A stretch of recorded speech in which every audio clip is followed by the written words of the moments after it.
Welcome to simple life daily learning. ನಾನು ಇವತ್ತು cabbage manchurian ಮಾಡ್ತಾ ಇದ್ದೀನಿ. ಮನೆಯಲ್ಲಿ ಕ್ಯಾಬೇಜ್ ಮಂಚೂರಿ ಹೇಗೆ ಮಾಡೋದು ಅಂತ ನೋಡೋಣ ಬನ್ನಿ. ಮೊದಲಿಗೆ ನಾನಿಲ್ಲಿ ಚಿಕ್ಕದಾಗಿ ಕಟ್ ಮಾಡಿರುವ ಕ್ಯಾಬೇಜ್ ತೊಗೊಂಡಿದ್ದೀನಿ. 4 tablespoon cornflour, 4 tablespoon maida flour ಹಾಕ್ತಾ ಇದ್ದೀನಿ. 1 ಟೇಬಲ್ ಸ್ಪೂನ್ ಖಾರ, ಹಾಫ್ ಸ್ಪೂನ್ ಕರಿಮೆಣಸಿನ ಪುಡಿ, ರುಚಿಗೆ ತಕ್ಕಷ್ಟು ಉಪ್ಪನ್ನು ಹಾಕಿ ಇದನ್ನು ಚೆನ್ನಾಗಿ ಫಸ್ಟು ನೀರಿಲ್ಲದ ಹಾಗೆ ಕಲಿಸ್ಕೊಳ್ಬೇಕು.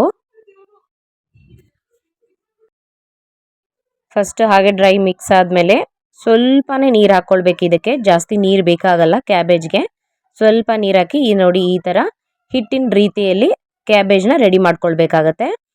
ನಾನಿಲ್ಲಿ ಕಡಾಯಿಲಿ ಎಣ್ಣೆ ಕಾಯಕ್ಕಿಟ್ಟಿದ್ದೆ. ಎಣ್ಣೆ ಕಾದ ನಂತರ ಮೀಡಿಯಂ ಉರಿಯಲ್ಲಿ ಕ್ಯಾಬೇಜ್ನ ಚಿಕ್ಕ ಚಿಕ್ಕ ಉಂಡೆಗಳನ್ನು ಮಾಡಿ ನಾವು ಫ್ರೈ ಮಾಡಬೇಕಾಗತ್ತೆ.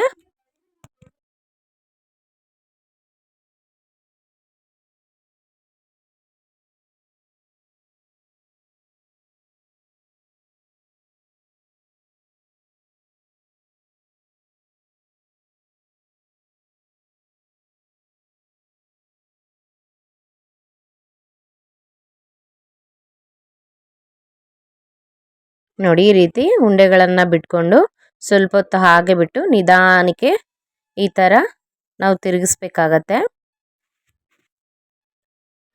ಈ ಥರ ಮೀಡಿಯಂ ಫ್ಲೇಮಲ್ಲಿ ಮೇಲೆ ಕೆಳಗೆ ಮಾಡಿ ಕರಿಬೇಕಾಗತ್ತೆ.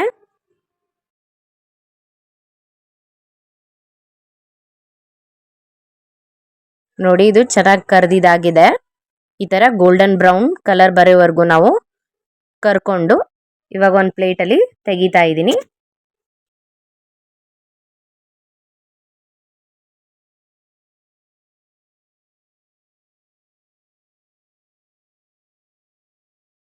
ನೋಡಿ ಅದೇ ರೀತಿ ಇನ್ನು ಮಿಕ್ಕಿರೋ ಕ್ಯಾಬೇಜ್ ಬಾಲ್ಸ್ನ ಹಾಕಿ ನಾನು ಅದೇ ರೀತಿ ಫ್ರೈ ಮಾಡ್ಕೊಳ್ತೀನಿ.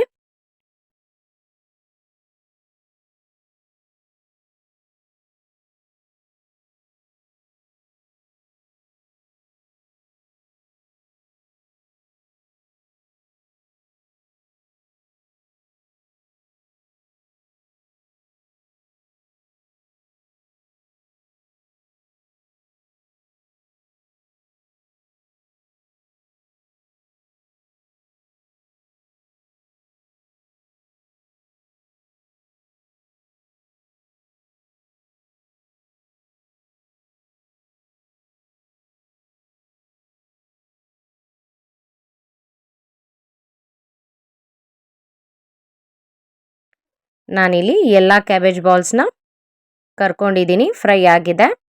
ಸೊ ಇವಾಗ ಸಾಸ್ ರೆಡಿ ಮಾಡೋಣ. ಮಂಚೂರಿಯನ್ ಸಾಸ್ ರೆಡಿ ಮಾಡೋಕ್ಕೆ ನಾನಿಲ್ಲಿ ಒಂದು ಈರುಳ್ಳಿ ತೊಗೊಂಡಿದ್ದೀನಿ, ಉದ್ದಕ್ಕೆ ಕಟ್ ಮಾಡಿರುವ ಕ್ಯಾರೆಟ್ ತೊಗೊಂಡಿದ್ದೀನಿ, ಚಿಕ್ಕದಾಗಿ ಕಟ್ ಮಾಡಿರುವ ಬೆಳ್ಳುಳ್ಳಿ, ಕ್ಯಾಪ್ಸಿಕಮ್ ಹಾಗೂ ಕೊತ್ತಂಬರಿ ಸೊಪ್ಪು ತೊಗೊಂಡಿದ್ದೀನಿ. ಇಲ್ಲಿ ಇನ್ನೊಂದು ಕಡಾಯಿ ಇಟ್ಕೊಳ್ತಾ ಇದ್ದೀನಿ. ಅದಕ್ಕೆ ಸ್ವಲ್ಪ ಎಣ್ಣೆ, ಈರುಳ್ಳಿ ಹಾಕಿ ಸ್ವಲ್ಪ ಹೊತ್ತು ಫ್ರೈ ಮಾಡ್ತೀನಿ.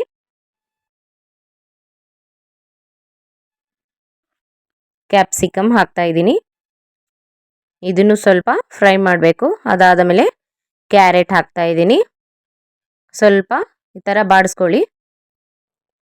ಚಿಕ್ಕದಾಗಿ ಕಟ್ ಮಾಡ್ಕೊಂಡಿರುವ ಬೆಳ್ಳುಳ್ಳಿ ಹಾಕ್ತಾ ಇದ್ದೀನಿ, ಇದನ್ನು ಕೂಡ ಸ್ವಲ್ಪ ಬಾಡಿಸ್ಕೊಳ್ಳಿ. ನಾನಿಲ್ಲಿ 2 ಸ್ಪೂನ್ ರೆಡ್ ಚಿಲ್ಲಿ ಸಾಸ್ ಹಾಕ್ತಾ ಇದ್ದೀನಿ, 1 ಸ್ಪೂನ್ ಸೋಯಾ ಸಾಸ್ ಹಾಕ್ತಾ ಇದ್ದೀನಿ, ಆಮೇಲೆ ಸ್ವಲ್ಪ ಟೊಮೆಟೊ ಕೆಚಪ್ ಹಾಕಿದ್ದೀನಿ. ಹಾಕಿ ಇದನ್ನು ಚೆನ್ನಾಗಿ ಮಿಕ್ಸ್ ಮಾಡಿ. ನಾನಿಲ್ಲಿ 1 ಟೇಬಲ್ ಸ್ಪೂನ್ ಕಾರ್ನ್ ಫ್ಲೋರ್ನ ನೀರಲ್ಲಿ ಮಿಕ್ಸ್ ಮಾಡಿ ಹಾಕ್ತಾ ಇದ್ದೀನಿ. ರುಚಿಗೆ ತಕ್ಕಷ್ಟು ಉಪ್ಪು, ಸ್ವಲ್ಪ ಪೆಪ್ಪರ್ ಪೌಡರ್ ಹಾಕಿ ಅದನ್ನು ಮಿಕ್ಸ್ ಮಾಡ್ತಾ ಇದ್ದೀನಿ.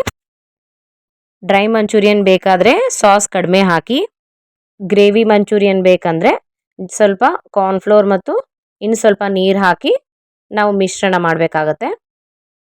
ನೋಡಿ ಇಲ್ಲಿ ಕರೆದಿರುವ ಎಲ್ಲ ಕ್ಯಾಬೇಜ್ ಉಂಡೆಗಳನ್ನು ಸಾಸಲ್ಲಿ ಹಾಕಿ ಚೆನ್ನಾಗಿ ನಾವು ಕಲಿಸ್ಬೇಕಾಗತ್ತೆ.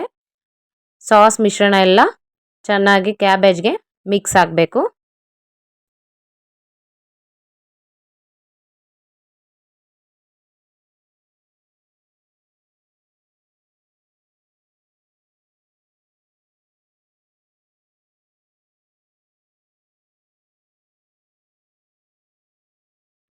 ನೋಡಿ ಮನೆಯಲ್ಲೇ ತಯಾರಿಸಿದ ಕ್ಯಾಬೇಜ್ ಮಂಚೂರಿಯನ್ ರೆಡಿ ಆಗಿದೆ.